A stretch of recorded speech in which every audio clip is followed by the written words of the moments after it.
పిఠాపురం పట్టణానికి చుట్టుపక్కల గ్రామాల నుంచి రోజు వేలాదిగా ప్రజలు వస్తుంటారని, అయితే పట్టణంలో పబ్లిక్ టాయిలెట్స్ లేక మహిళలు తీవ్ర ఇబ్బందులు పడుతున్నారని, పట్టణంలో పబ్లిక్ టాయిలెట్స్ ఏర్పాటు చేయాలని పిఠాపురం మున్సిపల్ మాజీ కౌన్సిలర్, టీడీపీ సీనియర్ నాయకుడు జనసిరెడ్డి రాంబాబు విజ్ఞప్తి చేశారు. ఈ విషయమై ఆయన మీడియాతో మాట్లాడారు.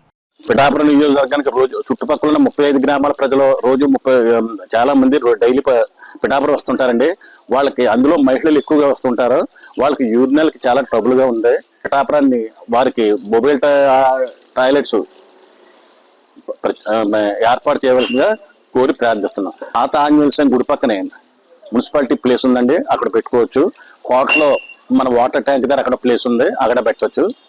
అంటే మేము ప్లేస్ మేము నిర్ధారించడం కాదు, మీరు ఆలోచించి మీరు పర్యవేక్షించి ఆ టాయిలెట్లు ఏర్పాటు చేయాలని కోరి ప్రార్థిస్తున్నాను. ఎక్కువ లేడీస్ సఫర్ అవుతున్నారండి, వాళ్ళ గురించి ప్రత్యేకంగా శ్రద్ధ తీసుకోవాలని కోరి ప్రార్థిస్తున్నాను. దయచేసి మీరు మొబైల్ టాయిలెట్స్ ఏర్పాటు చేసి వాళ్ళకి కొంచెం ఇది చేస్తారని కోరుకుంటున్నాను. కోటకొమ్మ అంటే పెద్ద బజార్ అంటారండి, దానికి అక్కడ ఇంచుమించు 150 షాపులు ఉంటాయండి. అక్కడ ఎక్కడ యూనిట్స్ ఏమీ లేవండి, అందరూ కలిపి కోటలోకే వస్తుంటారండి. అక్కడ చిన్న మొబైల్ టాయిలెట్స్ పెట్టి వాళ్ళకి కూడా ఇచ్చేసి పిఠాపురం అభివృద్ధిలో ఇది ఒక భాగంగా చేసి పారిశుధ్యాన్ని ఇచ్చేస్తారని మిమ్మల్ని కోరి ప్రార్థిస్తున్నాం సార్.